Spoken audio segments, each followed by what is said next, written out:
il ne met pas la religion, mais il remarque que je connais très bien ce que eux disent et ce qu'ils croient, mais je leur montre qu'en fait, s'arrête quelque part. Et Ézéchiel, j'écoutais un jour un rabbin qui prêchait, j'aime beaucoup les écouter de temps en temps, et il disait, Dieu regardait Noé, Daniel et Job. Et il disait que si ces trois personnes sont dans une ville, ils se sauveront eux-mêmes par leur justice. Et le rabbin expliquait que voilà, Dieu cherchait quelqu'un dont la justice serait suffisante, non seulement de se sauver lui-même, mais aussi de sauver les autres. Mais il s'arrêtait là. Et cette personne devait venir. Et moi, je me dis, effectivement, à mes copains, je me dis, voilà, le Barabbas s'est arrêté.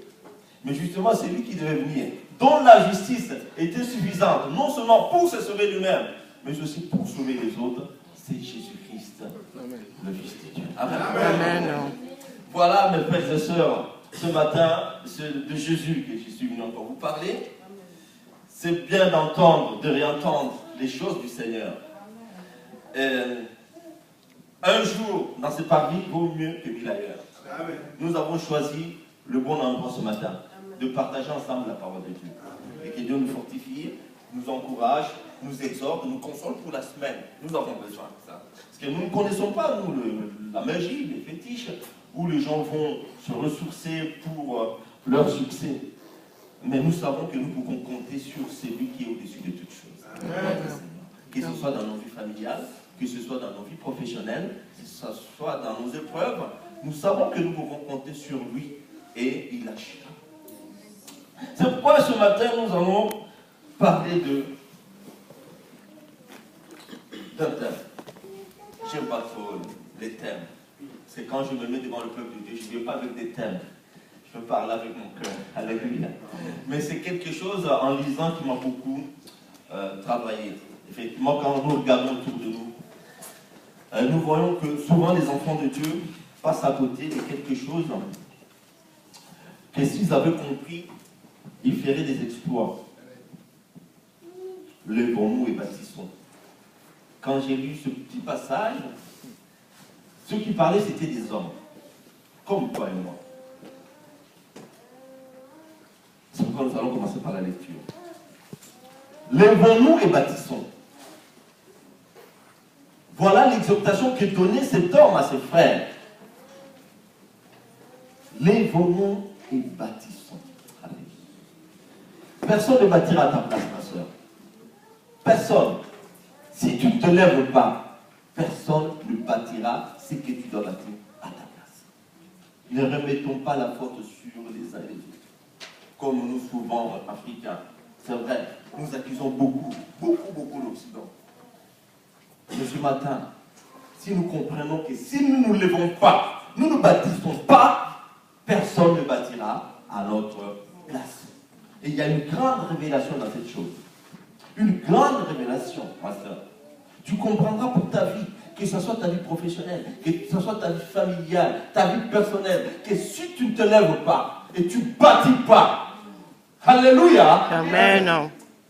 Personne ne le fera à ta place. Et Dieu n'aime pas ceux qui se couchent. Ce sont des lâches. Ceux qui se reposent. Ce sont des fainéants. Dieu aime ceux qui se réveillent à l'aurore. Amen. Amen. Et qui lui font confiance. Et si tu fais un pas, il fera le deuxième avec toi. Et tu verras que tu es capable de faire de grandes choses. J'ai un témoignage vivant dans ma vie. C'est pourquoi je vous en parle. Ce n'est pas un sermon que j'ai préparé. C'est ma vie que je vous prêche. Amen. Pour vous encourager. Et c'est important. C'est pourquoi l'apôtre Paul disait, imitez les gens qui, dans la foi, réussissent des choses. Dans la foi. Et vous allez vous arrêter de vous plaindre des petites choses de la vie. Vous comprendrez qu'il y a en vous une puissance qui dépasse beaucoup de choses. Nous allons ouvrir nos Bibles.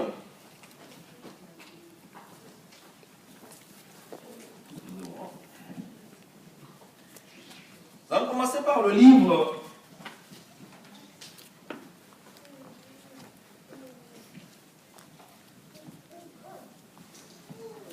de Néhémie.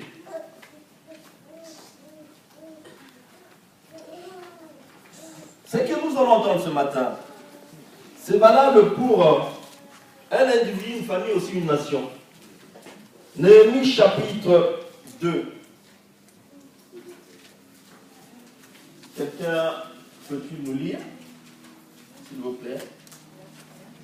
Nous allons lire le verset 1.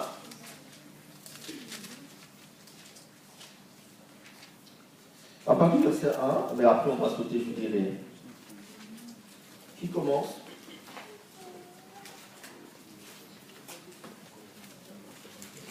Bien.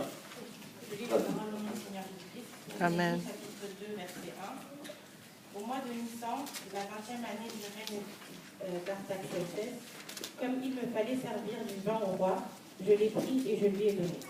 Jamais encore je n'avais paru triste en sa présence. Le roi m'a demandé, pourquoi es-tu mauvaise mine? Tu n'es pourtant pas malade. Ce n'est peut-être qu'une peine de cœur. Saisi d'une grande frayeur, je lui ai répondu, que le roi vive toujours. Comment pourrais-je avoir une bonne mine lorsque la ville qui abrite les tombeaux de mes ancêtres est en ruine et que ses portes ont été dévorées par le feu? Le roi m'a demandé, que voudrais-tu? J'ai alors prié le Dieu du ciel et répondu au roi, si tu le juges bon et si moi, ton serviteur, j'ai obtenu faveur, j'aimerais que tu m'envoies en Juda vers les villes qui abritent les tombeaux de mes ancêtres pour que je les reconstruise. Amen. Amen. Tu passes au 9. Verset 9. Verset 9. Arrivé vers les gouverneurs de la région située à l'est de Prat, je leur ai remis les lettres du roi. Celui-ci m'avait fourni une escorte du chef de l'armée et de cavaliers. Sambala, le Horonite, et Tobija, le fonctionnaire ammonite, ont appris avec un très grand déplaisir que quelqu'un arrivait pour s'occuper du bien-être des Israélites. À mon arrivée à Jérusalem, j'y suis resté 3 jours. Puis je me suis levé pendant la nuit, accompagné de quelques hommes, sans avoir encore dévoilé à personne ce que mon Dieu m'avait mis à cœur de faire pour Jérusalem.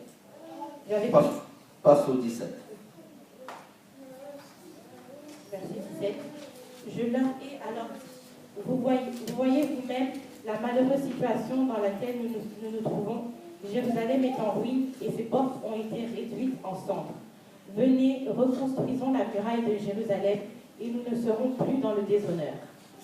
Puis je leur ai raconté comment la bonne main de mon Dieu avait reposé sur moi et leur ai rapporté les paroles que le roi m'avait adressées et ils ont dit, levons-nous et mettons-nous au travail. Et ils se sont fortifiés dans cette bonne décision. Amen. Amen. Alléluia. Amen.